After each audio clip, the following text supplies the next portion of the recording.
Welcome in, everybody. Before we get into this morning's update, I want to go over a quick synopsis of what's transpiring so far. First, with XRP, we've broken down below major pattern support, and we're sitting right around the 48-cent level, so we're going to have to take a very close look at that. We're also going to take a look at Bitcoin, which is hovering right around 27,000. We've got the Dow up 76 points, S&P up 8, NASDAQ up 44.69, the 2 years up about 0.04 basis, 10 years down 0.06 to 4.59, 2 years at 5.01. We got the 30-year up to 4.74, 5 years down 0.01 base point to 4.60%. Also, we're going to look at Swift and why Swift, the transactions per second Swift can't handle, which is why they're going in a different direction from Swift with cross-border transactions. I'll show you the paperwork and that framework from the Bank of England. And then we've also got to talk about Johnny Deaton. Talk about how he made a large purchase of Bitcoin right after this event with XRP. So as I've said, this guy is one of the major fudsters in the business. So we'll take a look at that as well. Make sure you hit that like button, as it will greatly help push me through the analytics. I've done a close review of my content. I feel like it needs to get a little bit better. So we're going back to the introductions. And we're going into hard hit updates. Not just technical analysis. These are going to be longer updates because I'm very passionate about what I do, and I want you to be passionate right here alongside with me. Positivity over negativity, and together we're going to get this right. I'll catch you after the intro. Make sure you hit that like button as well during this intro.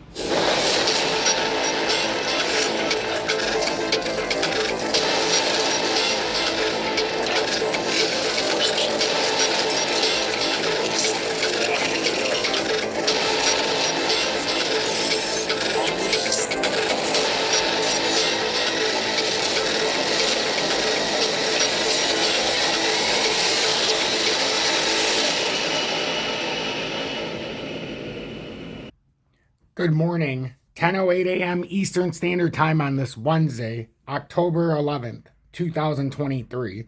I'm XRP Future Millionaire, and I reside in the great state of Michigan. So as we can see, XRP is down 1.69% still presently. We went down to about 482 level. Now we've rebounded back up to the 0.4881. And now we're going to take a look to see exactly what our best opportunity is here with XRP. As we know, we got rejected by the 424 pivot level, and now reversing back down. If we were to break the inverted head and shoulders, which I will be transparent has not been broken yet, that 46-cent head on the inverted head is still very much intact.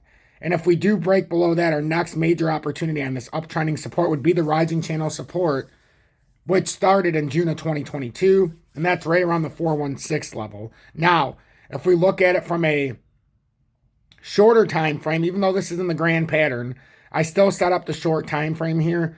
So if we look at it in the daily time frame and the 4-hourly, we've fallen below this critical uptrend that we've talked about at the 493 level. If we do get a rejection there, that could bring us all the way back down to the bottom of this formation. And we know we've got 418 at the 2020 uptrend, or the 2022 June of 22 uptrend on the rising channel. Before that, though, on this breakdown formation on this bear flag, we've got the downtrending support at 428, which would be before we hit the rising channel from 2022 in June. And then if we break those levels, then the 2020 uptrend is down here at 355 approximately. This pattern formation, we've hit the downtrending resistance now here once again. And if we weren't able to break that, that would be the validity to come down here and actually retest that 2020 uptrend. For me, I'll state this again if you're new. I've stated it many times in the past. The reason why I put such stock in the 2020 uptrend is the fact it rode through that entire mini bull market of 21, and then we came down and were unable to break this support back in January of 23, and then also in June of 22, we were unable to push far enough down to break this. We also had an attempt here in November of 22, and then ultimately we came down and tapped it in January of 23. The fact we haven't been able to break that, even with the parabolic spike out, a disastrous liquidation like we've never seen and the way it was, despite all of the, propagandists who told us we were going to 10,000 tomorrow and yada, yada, yada. So what I'm saying is the opportune time to be stacking up and building a portfolio with XRP, I was hunting the 2020 uptrend. I waited for it to come back down there after selling in 2021 at $1.66. After we got rejected, after going up to $1.98, we fell all the way to $1.13, got rejected at $1.70 several times. I seen the reversal of the bull market, and I sold out at $1.66 with XRP and was unable to buy back in until we came down, and I ended up buying at 34.6 cents, and that's because it tapped. We were tapping the 2020 uptrend, went back up, and finally showed some support again here on a right arm. It's kind of like an inverted right arm over here. These are the areas where you could have some confidence. I got back in first here, resold it when it came up here because I said, well, it didn't come quite up there. It was like 40, somewhere around here, 42, 43 cent area. But we ultimately are holding it from this 34.5 cent area. And now, if you haven't bought back in, you're trying to buy as close to this uptrend. The reason I say that is this uptrend is held even after a 2021 bull market, or mini bull market at that. And even when it came down, it was unable to break it in 22 and early 23. So to me, if you're going to start buying XRP, you're doing yourself a disservice if it's not close to that uptrending support. The next area where it comes down there is around the 357. Is it guaranteed to come down there? Absolutely not. But in the daily time frame, we had a death cross. We tried to invalidate it. And now, right when we were about to push over it, we've come back through to support this death cross. And if that's the case, we have one more volatile move for this death cross in the daily time frame to sufficiently satisfy this move. And that would force us to come down to the 2020 uptrend. So pay very close attention if you're not an XRP to start biting around that 2020 uptrend. And then when it gets 20% below that, you can start to buy more. If your average is higher, you're going to have to circumvent it with buying as it comes down. So it's not a lost cause just because your average is too high. Could this be a bull flag we put in again? That's the question. That's the question. Are these liquidity grabs, and are we going to actually take a layer up? Right now, we're below that major support that would indicate us taking a major move up, but we're right on the border of it right now. Bitcoin still remains within this little channel. It was unable to break this 28K, and now we're getting rejected at 27,700. It brought us right back down to the 200-day in the daily, and that was what we had talked about yesterday. But if you're new, that 26,980, if this breaks, we're coming down to probably 25,194, as this would put in a reversal top. And like I showed with XRP, we had a death cross in Bitcoin, and we tried to invalidate it by moving all the way through. Now, if we do lose the 200-day, it could be a problem. But right now with Bitcoin, we have not lost it. So if we think it's going to break down just yet, we've already recrossed through, and now we're trying to hold the 200-day as a pattern reversal. So if that holds, you can see if we can hold that and squeeze past through 28K. But right now, it's looking a little more bearish than bullish. We are moments away, it looks like. We could possibly lose the 200-day, but now we're putting in what looks like a reversal candle. So likely Bitcoin might come back up, retest 27,500. It's possible. But if you see Bitcoin lose and get rejected on that 27,100, then ultimately 26,880, we'll call it, or 980, it's a big problem. It's a big problem. And Bitcoin very well could be telling us that the pattern's over if it does that. So just look for a rejection at 27K. If you get rejected at 27K at any point, it's very bearish. Very bearish. So now that we got through the technical analysis, and please make sure to hit that like button, as it will greatly help push this content. If you appreciate the work I put in, hit that subscribe button. It has been a struggle here on YouTube for me lately, but I also think that's an indictment on myself that I could be putting out better content as well to meet the needs of the new audience and then the audience who's never seen my work the first time you come in. So we're going to be expanding the knowledge in here. Bank of England 3.4 performance summary. The bank estimates that approximately 30,000 transactions per second may be the necessary level of performance needed for a UK CBDC, which to me tells you all you need to know of why SWIFT can't be used. However, as innovation occurs and potential CBDC use cases develop, demands on CBDC throughput may increase. Therefore, the bank will also explore more ambitious capabilities of up to approximately 100,000 transactions per second. In addition to transaction capacity, performance also needs to take account of transaction speed. The ability to process and settle transactions in under 1 second appears necessary. XRP. As retail payment infrastructure CBDC will need to meet exacting performance requirements in terms of speed, capacity, and certainty. A CBDC system would need to handle a high number of transactions to accommodate peak demand, alongside confirming and settling transactions as quickly as possible.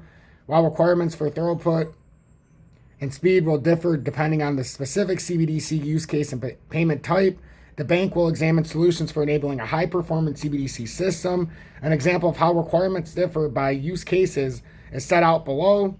If using CBDC to pay and store, fast authentication and transaction time is important. Transactions that confirm within a couple of seconds would suffice for this purpose.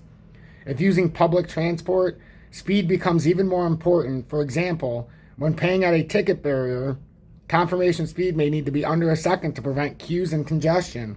So that looks where XRP comes in. Now, it says it needs at least 30,000 transactions per second. And so you don't have to just listen to me. XRP's transactions per second right now is 1,500.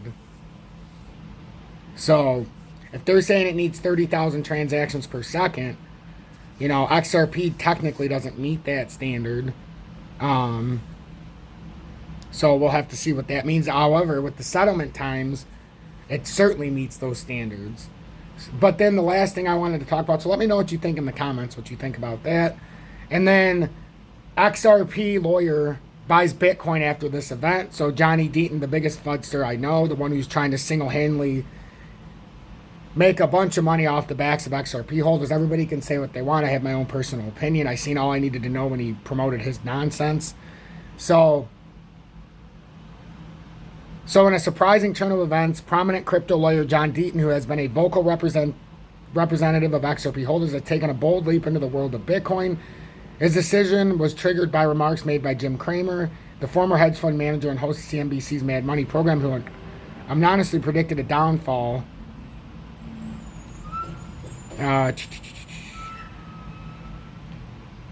Predicted a downfall for Mr. Bitcoin. What makes Deaton's move intriguing is his adoption of what's now known as the inverse Cramer strategy. The strategy revolves around the counterintuitive premise that whenever Jim Cramer predicts a market direction, the opposite invariably occurs. If Cramer anticipates a stock's rise, it often is a sign that the stock is headed for a fall and vice versa. I bought some Bitcoin immediately after watching this on principle alone. I don't know, that just seems like bad PR for John Deaton. If he's really all for XRP, I don't even see the reason for this kind of a FUD headline. I'm telling you, he's trying to stay relevant, and to me, that's the most dangerous kind of person on your side. I don't like this at all. The inverse Cramer strategy gained so much traction that in October 22, Tuttle, an investment company, filed for an ETF designed to follow this unique approach. The resulting inverse Cramer ETF is an actively managed fund specifically designed to bet against the TV host forecast. In line with this strategy, Deaton's response to Cramer's bearish prediction was to invest in Bitcoin. However, it appears at the time the inverse Cramer strategy may have faltered because John Deaton doesn't understand the market cycle. I mean, that's a terrible buy. Following Cramer's televised prediction, the price of Bitcoin did indeed dip by 1.3%, settling at $26,960 for Bitcoin, making its lowest point in the past 10 days. While Deaton's unconventional approach proved the skeptics wrong, demonstrating that in crypto, even unorthodox strategies can pay off, or will it serve as a cautionary tale highlighting the unpredictable nature of the market? See, to me, this just leads more credence to him being a fudster and grabbing attention by anybody necessary. I'm starting to fall off favor with John Deaton, and I have been for a while. But after his last smokescreen that he put up to promote his nonsense and more nonsense, this just seems like standard operating procedure.